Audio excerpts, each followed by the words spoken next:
Good morning, metalheads of the internet. Welcome to a new episode of the Metal Meltdown, and today we're looking at the latest album from My Dying Bride entitled The Ghost of Orion.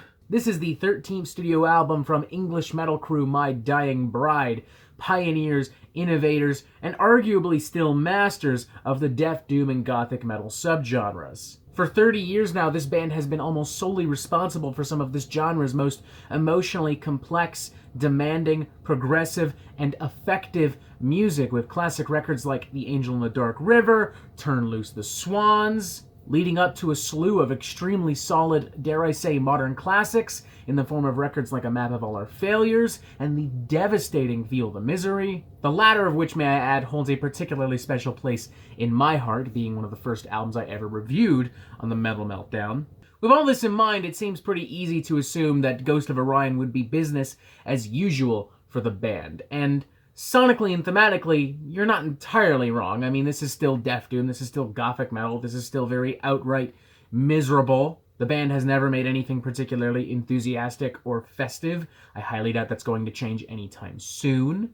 But this record does mark some pretty significant changes to My Dying Bride's musical DNA and lineup, and is carried with some pretty severe personal baggage that has almost forced My Dying Bride to reevaluate exactly what kind of music they want to make and exactly how they communicate their messages. For one, we're seeing the departure of two longtime members of My Dying Bride, including founding member Calvin Robert Shaw. We're also seeing the band finally move away from Peaceville Records, releasing this on Nuclear Blast. And on the much more personal front, we're seeing lead singer Aaron Strainthorpe struggle with the failing health of his young daughter, who has been struggling with cancer for a few years now. To say that this presents a unique emotional challenge for My Dying Bride would be a bit of an understatement, but I think they rise to that challenge through The Ghost of Orion, and I think that in turn they have probably made one of their most interesting and unique records in a while. The most notable thing about this record right away is that it feels sonically and aesthetically a lot different from previous My Dying Bride records.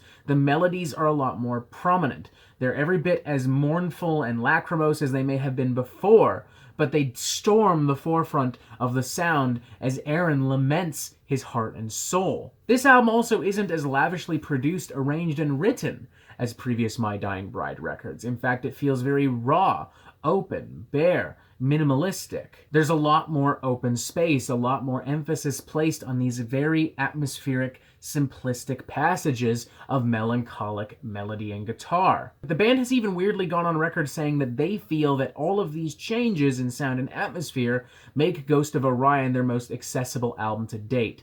And I guess objectively speaking, they're not wrong, especially in comparison to some previous records, but I think a more appropriate term would be this is their most human album to date. This is their most honest album to date. This is their most emotionally vulnerable and open album to date. And in turn, I would also say making this their most interesting and relatable album to date. As much as I love some of their previous works, I will admit that I connected with this a lot more because of the personal struggle directly reflected in the music. Aaron sounds absolutely miserable on here. The pain, the struggle, the heartache that he's experienced in these last few years is woven into his lyrics, into his lachrymose melodies, into every single note that leaves his lips. And the band very wisely capitalizes on the emotional component that he brings to the table by stripping down the sound and leaving more room for these melodies to expand and grow. For instance, the track To Outlive the Gods settles on a slow-burning, almost romantic, gothic death doom drawl, emphasizing Aaron's quivered, clean vocals. Another great example, the track Long Black Island, a nearly 10-minute cut that adopts some more extreme influences to make this feel a little bit more dynamic, cinematic, without compromising any of the atmosphere or gloom. Or on my favorite track on the record, Tired of Tears, where Aaron, backed by the most outright miserable epic doom you've ever heard, laments directly about his relationship with his daughter, all practically praying to God not to hurt her and to keep her alive. Saying here, I am so tired of tears, lay not thy hand upon, Lay no hand on my daughter, my child sings soft and sweet to herself. I know no life can live forever. Sailing away, I go from myself. Shadows wicked, finger is pointing. Wrapped in a sorry shroud of my sickness, without you I have become immortal, with this child in my bleeding arms. And I gotta say, that struck me right here. I got no shame in admitting that I may or may not have shed a few tears during this particular number as Aaron poured his heart out onto tape. It reminded me of experiences I've had dealing with family members that have gone through this horrible disease, some who have lived, some who have not. It's a pain and experience I don't wish on anyone, not even my worst enemy, particularly if you're a child. That's just horrible.